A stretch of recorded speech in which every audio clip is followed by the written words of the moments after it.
Well, we're joined by former Scotland Yard detective Peter Bleksley. Good morning, Peter. I mean, on this issue of the knife amnesty, does it really work? In 2006, something similar was tried across the whole of the UK. And in the week of the knife amnesty, knife crime actually went up by 76%. People felt that it was OK to leave their house with knives because if they were caught with them, well, they wouldn't be arrested. Do schemes like this really work, or is it just a bit of a gimmick? There is a lot of scepticism over initiatives like Operation Sceptre. I'm not going to pour scorn on the efforts of the police this week because knife crime is an increasing issue.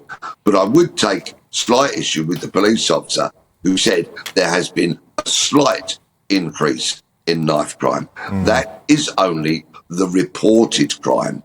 What the police do not have in any way, shape or form is an accurate picture of how many people are carrying knives, in particular young people. And the anecdotal evidence that I've been gathering is that knife carrying is far more widespread than the police might think. Children are terrified. They think they're going to protect themselves by carrying a knife, and that's exactly what they're doing.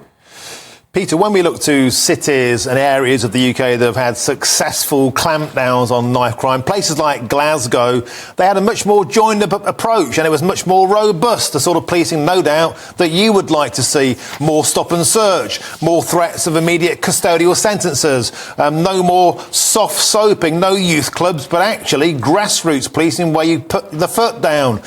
These kind of voluntary surrendering of knives is not going to do the job, is it? Not particularly. Joined up thinking, you've nailed it. The Glasgow Violence Reduction Unit was rolled out across the world because it was so successful. It does need joined up thinking. Health, for example, teaching, education, social services, and a word that many people seem to be shy of, parenting. Where is the parenting in this whole issue? Where are the parents who are teaching their children that carrying a knife is utterly unacceptable? And the stats bear it out, that if a young person takes a knife onto the street, they are far more likely to become a victim of knife crime than themselves, rather than actually being protected, which is what they've got into their heads.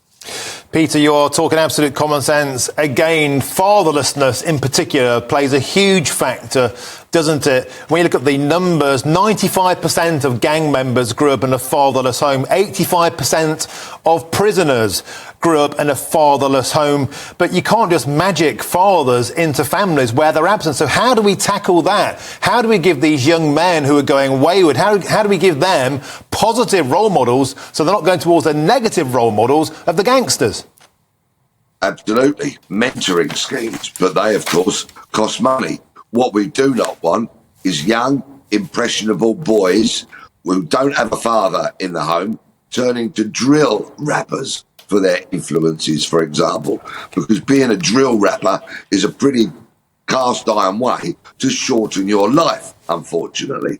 So where are these mentors going to come from? Where are these role models going to come from? I think the government and local authorities need to look at this, and the charity sector as well, and think about these young people who unfortunately have been fathered by feckless and absent fathers. Where do we get the role models in there? People they can engage with, people they will learn from, and hopefully mirror their behaviours. Thank you so much, Peter. Great to have you on the show. I'm sure lots of our viewers will agree with you there.